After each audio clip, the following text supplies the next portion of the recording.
မိဘပြည်သူများရှင်ကျမတို့ရဲ့ထုတ်လွှင့်ပြန်ကြားသတင်းမှန်များစီစဉ်ကနေ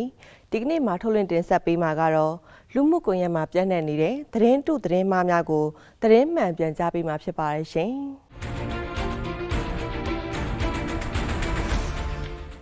ပထမဆုံးတစ်ပုဒ်အနေနဲ့စကိုင်းမြို့နယ်အတွင်းမှာလူငယ်တွေကိုပေါ်တာဆွဲဖမ်းဆီးမှုများလှုပ်ဆောင်နေကြောင်းပြည်သူများအထင်မြင်လွဲမှားစေရန်သတင်းတုသတင်းအမှားများမဟုတ်မမှန်ရေးသားပြီးဝါဒဖြန့်ဝေလျက်ရှိတဲ့သတင်းကိုတင်ပြပါမယ်ရှင်။စကိုင်းတိုင်းဒေသကြီးစကိုင်းမြို့နယ်နဲ့မန္တလေးမြို့ကိုဆက်သွယ်ထားတဲ့ရတနာပုံမြကူတရာအနီးမှာလူငယ်တွေကိုပေါ်တာဆွဲဖမ်းဆီးမှုများလှုပ်ဆောင်နေကြောင်းအများပြည်သူအထင်မြင်လွဲမှားစေရန်အတွက်တရားမဝင်ပြဖြတ်မီဒီယာများကသတင်းတုသတင်းအမှားများမဟုတ်မမှန်လောက်ကျန်ရေးသားပြီးဝါဒဖြန့်ဝေလျက်ရှိတာကိုတွေ့ရပါတယ်။အဲ့ဒီသတင်းနဲ့ပတ်သက်ပြီးစကိုင်းမြို့ပြည်သူ့စစ်မှုထမ်းစင်ခေါ်ရေးအဖွဲ့မှတာဝန်ရှိသူတဦးထံဆက်သွယ်မေးမြန်းခဲ့ရာအဲ့ဒီသတင်းမှာမှန်ကန်မှုမရှိကြောင်း PDF ညီခံအကြမ်းဖက်သမားများကမြို့ရွာများတည်ငြိမ်အေးချမ်းမှုပြပြစေရန်အတွက်အကြမ်းဖက်လုပ်ငန်းများလှုပ်ဆောင်လျက်ရှိတဲ့အတွက်သက်ဆိုင်ရာလုံခြုံရေးတာဝန်ရှိသူများနဲ့ဒေသခံပြည်သူများပူးပေါင်းပြီးလှည့်ကင်းပတ်ကင်းများဆောင်ရွက်ခြင်းလုံခြုံရေးအရာစစ်ဆေးခြင်းများဆောင်ရွက်လျက်ရှိတာကိုတရားမဝင်ဖြတ်မီဒီယာတွေကသတင်းတုသတင်းအမှားများနဲ့မဟုတ်မမှန်လောက်ကျန်ရေးသားပြီးလှုံ့ဆော်ဝါဒဖြန့်ဝေနေခြင်းသာဖြစ်တယ်လို့သိရပါတယ်ရှင်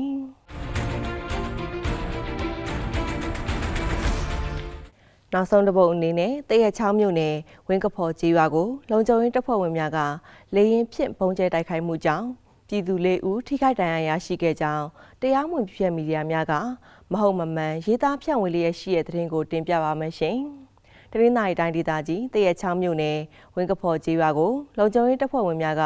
လေရင်ဖြင့်ပုံကျဲတိုက်ခိုက်မှုကြောင့်ပြည်သူ၄ဦးထိခိုက်ဒဏ်ရာရရှိခဲ့ကြောင်းတရားမဝင်ပြည့်မီဒီယာများက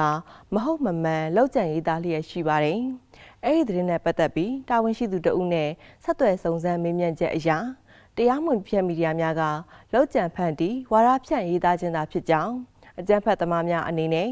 နယ်မြေအေးချမ်းသာယာမှုရှိစေရေးအတွက်လုံခြုံရေးဆောင်ရွက်နေတဲ့လုံခြုံရေးတပ်ဖွဲ့ဝင်များကိုထိခိုက်နေနာစေရန်ဒရုန်းများအသုံးပြုပြီးဒရော့ဘုံချတိုက်ခိုက်ခြင်းများနဲ့အနီးပတ်ဝန်းကျင်ကနေပြီးလက်နက်ကြီးများနဲ့ပစ်ခတ်တိုက်ခိုက်ခြင်းများကြောင့်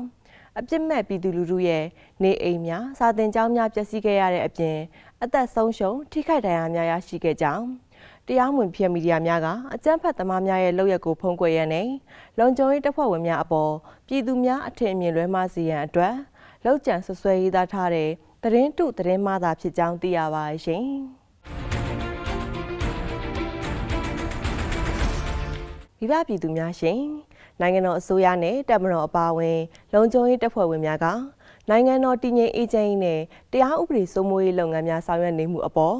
တရားမဝင်ဖြန့်မီဒီယာများနဲ့အကြမ်းဖက်အားပေးထောက်ခံသူများကလူမှုကွန်ရက်ပေါ်မှာသတင်းတုသတင်းမှားများကိုရည်ရွယ်ချက်ရှိလှုံ့ဆော်ရေးသားဖြန့်ဝေနေတာကိုမိဘပြည်သူများသိရှိစေဖို့အတွက်သတင်းမှန်များကိုတင်ဆက်လိုက်ရပါတယ်ရှင်။